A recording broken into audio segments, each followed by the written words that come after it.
Hello, welcome to my tech farm. My name is Igor and I have a 3D printer review, and it is the Creality's cheapest printer so far, and it is the Ender2 Pro.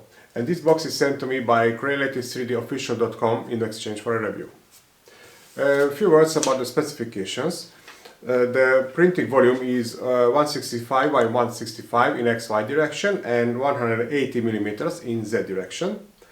The nozzle can be heated up to 260 degrees Celsius according to the website, but probably it has that both them touching the nozzle type of the hot end, so I don't recommend it to go above the 240 degrees Celsius. And the hotbed can be heated up to 80 degrees Celsius, so probably you will stay with the printing the PLA. PETG maybe, I usually heat up the PETG bed for PETG a little bit above 80 degrees Celsius. It's on the edge of the printability. So it has the bowden type of the extruder and manual bed leveling. Now, few more things you can see on the website. It has that it is very easy to operate, light and portable, and also very easy to assemble, only 4 steps. So let's see what's in the box and then let's assemble it.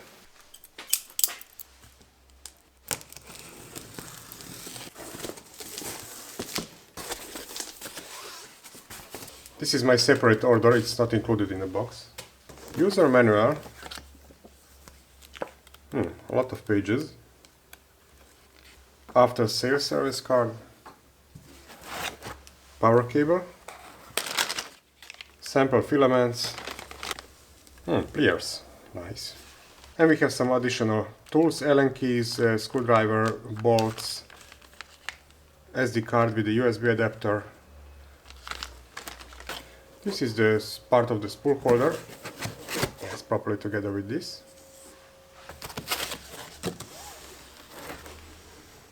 There is the display.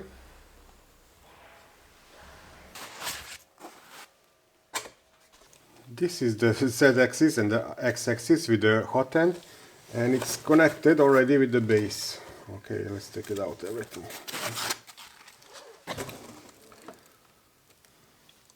So you can see this is the base and this is the Z and X axis, and they are connected with the cable. Some plastic part, maybe the holder, I'm not sure yet. And the box is empty. Let's start with assembling the Z axis. It will be placed here. 2 longer bolts will go from the bottom through this hole, and 2 smaller bolts will go from the side through this hole here. I'm starting with 2 smaller bolts from the side because they will hold it in a position until I turn it to screw the longer bolts, but I don't tie them completely yet. I didn't tie them completely, but they will hold the position until I rotate the printer to screw the longer bolts from the bottom.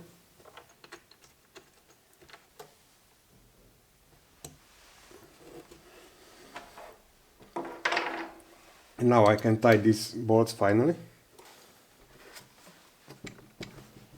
It's wobbling a little bit, but this is flat surface. It would be good to have at least 2 legs adjustable, so it doesn't wobble if I place it on the flat surface. But I put something below the leg.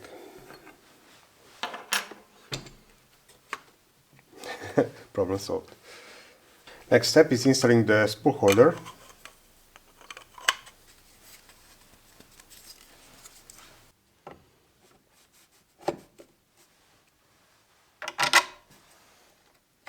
Interesting solution, so it is foldable. When you don't use it, you can place it in this position and its footprint will be much smaller on a desk. Next step is installing the handle, and it goes in this position, so the lead screw goes through this hole.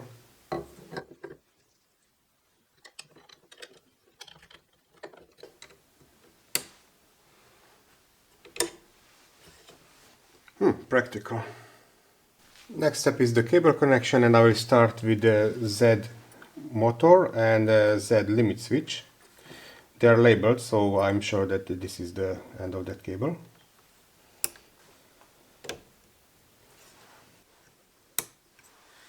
The next will be the X limit switch.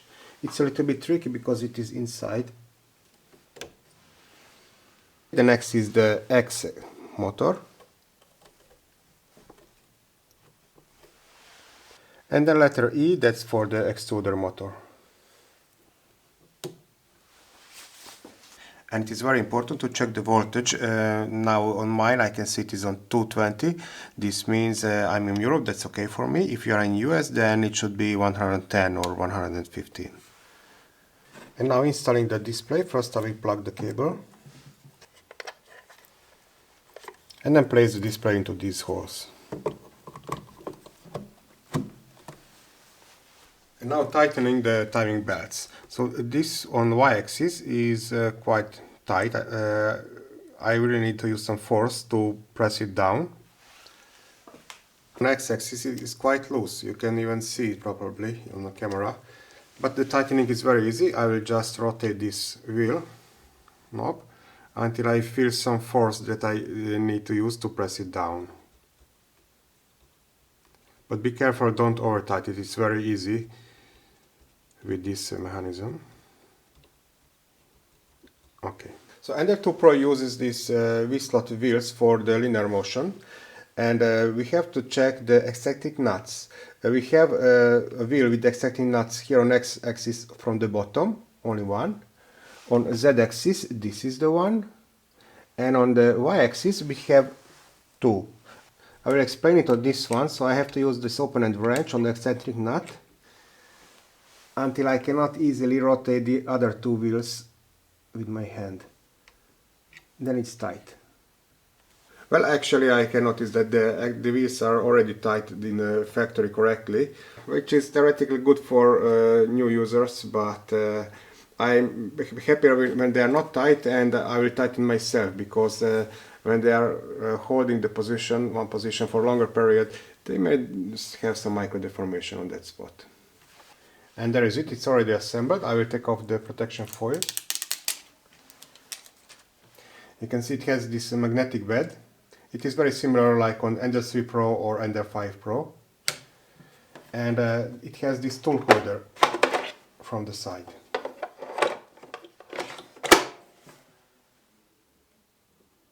Let's give it a power and turn it on.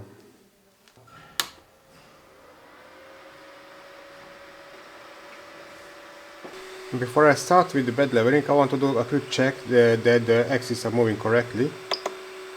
Motion, move axis, move X by 10 millimeters. Okay. Okay.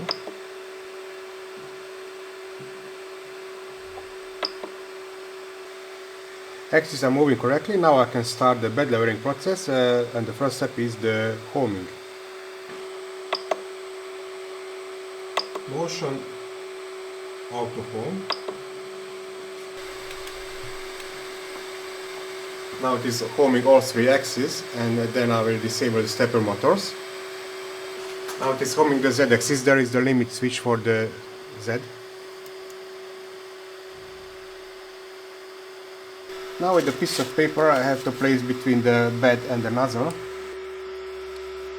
and I have to rotate these knobs until I get that friction between the paper and the nozzle. Okay, I hope it will be visible on camera too. I completely lose the knob, but I still have at least, I don't know, half millimeters between the bed and the nozzle. Theoretically, or I should change the springs, or I will try to move the Z limit switch. So this is the limit switch. Since the nozzle didn't touch the printing surface, I have to lower the Z limit switch approximately 2 millimeters.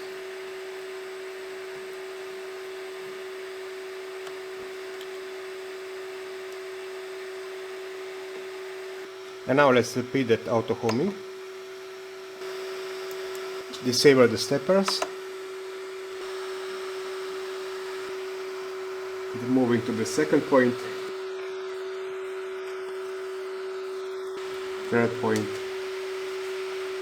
and I have that perfect friction in all four corners. One last check in the center, and then the leveling is finished and it's ready for the printing. Let's move the Z-axis higher. I can heat up the nozzle and insert the filament. Temperature, nozzle,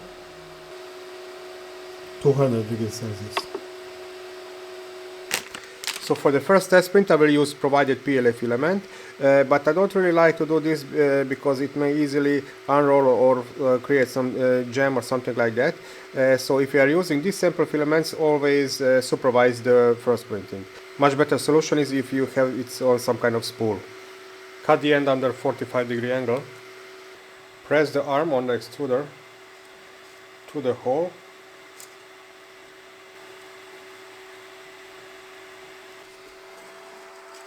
This is what I'm talking about.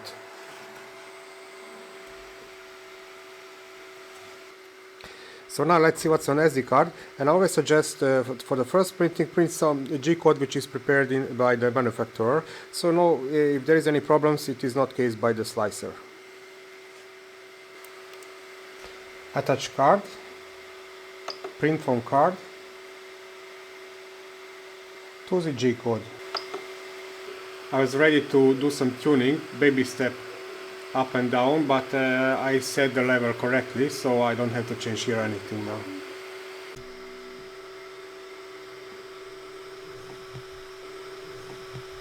And printing is finished in 55 minutes, and immediately I want to check the adhesion. Okay, it's good. It came down. Okay, but it was acceptable. Very nice, decent printing. I can see here on finishing on the back that it was printed approximately with a 0.1mm layer height. The first layer looks great thanks to this textured surface of the bed. The overhang below the head came out also very nice. There are no strings, maybe 1 or 2 strings I can see between ears. And the only thing, I can see some horizontal lines here on the top of the ears, but very minimally.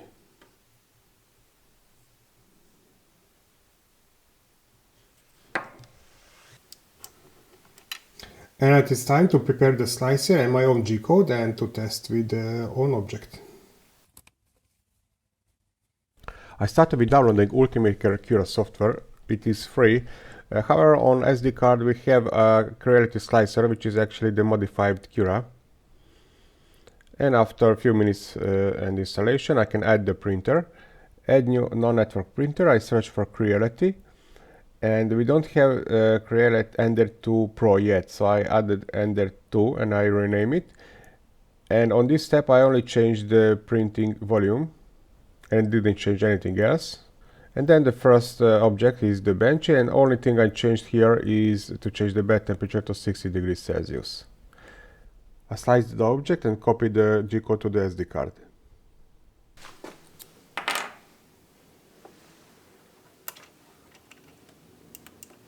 And now I print this Benchy from the SD card, but I will not use these filaments because I want to print it without supervision. I will be here only maybe every half hour, so this means I will change the filament because I want to print from the spool. Heating up to 200 degrees Celsius.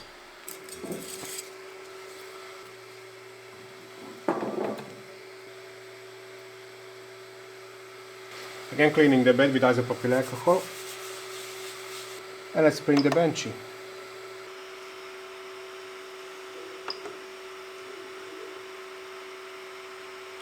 I raise the baby steps to 0.1mm. This will be almost 2 hours printing, so I will check here maybe every 40 minutes, but I will leave it without the supervision. That's why I changed the spool here.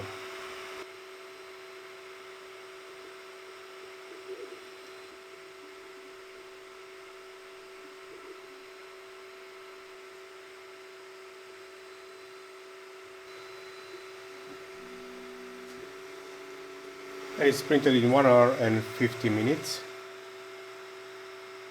Bed adhesion is great.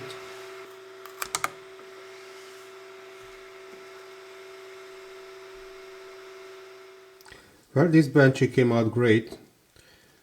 Only maybe 2 or 3 strings I can see. The overhang is also great. First layer, 2.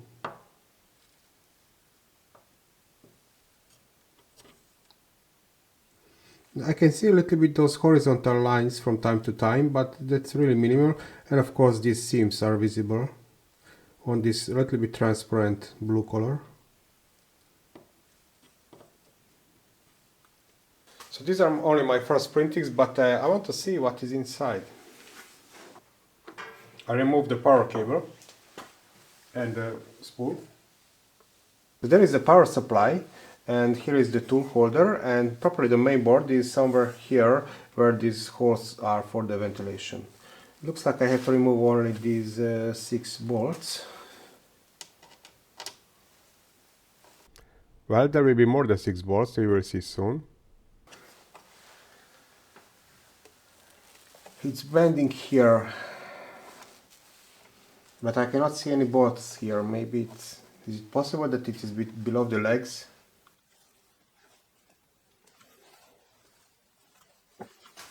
Yes. Oh boy. Can't believe it.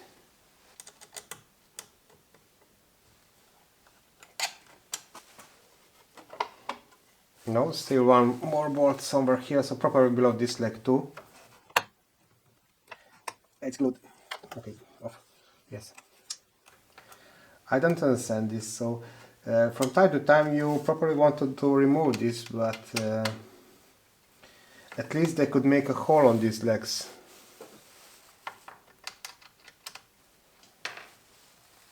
Okay, so 8 bolts I have to remove, and then yes, the cover is coming down. There is only one fan, and I can see it is 24 volts.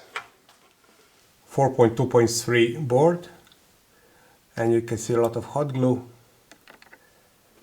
and yes, I can see that these wires looks like tinned and no ferrules. Let's try to remove the wires for the nozzle heating.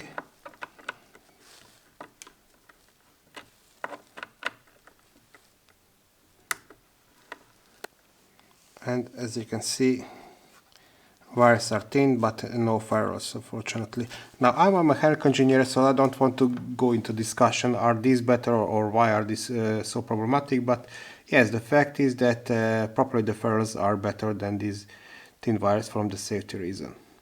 Let's check the thermal runaway protection. So the heating wires are removed, and I will give it command to heat up the nozzle.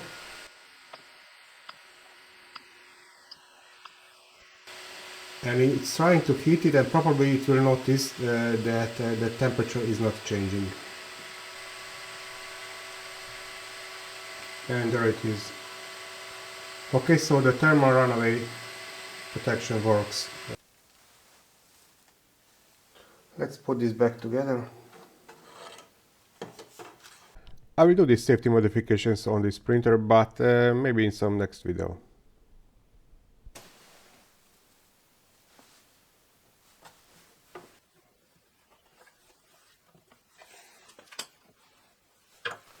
And now the conclusions. This is really great small printer. If this printing volume is enough for you and you want to print mostly PLA, then definitely I can recommend this printer. Of course, it is a manual bed leveling printer. This means you have to rotate these knobs yourself to make it level, the bed surface parallel to the moving path of the nozzle. Now it is less comfortable to do it compared to the Ender2 because we have less space here, and I don't really like these big factory springs. So definitely one of the first upgrades I recommend to do on this printer, and it's not expensive, are these yellow springs. They're much stronger and they will hold the position much longer, and you don't have to level the bed so often. The second upgrade which I recommend is replacing this plastic extruder. You don't have to do it until it's not broken, and if your order from China will arrive for, I don't know, 1 month, then it is better to order it on time and have a spare extruder instead of waiting 1 month without possibility to print. I'm not a big fan of this soft magnetic bed. It is fine for PLA actually, but if you want to print something like ABS, even if it sticks too good to the printing surface, it will lift the corners. They lift very easily. For this, I recommend you to use something what is on the steel plate, like this OSEQ. I did a review of these sheets. Of course, this is bigger. This is for the Ender-3.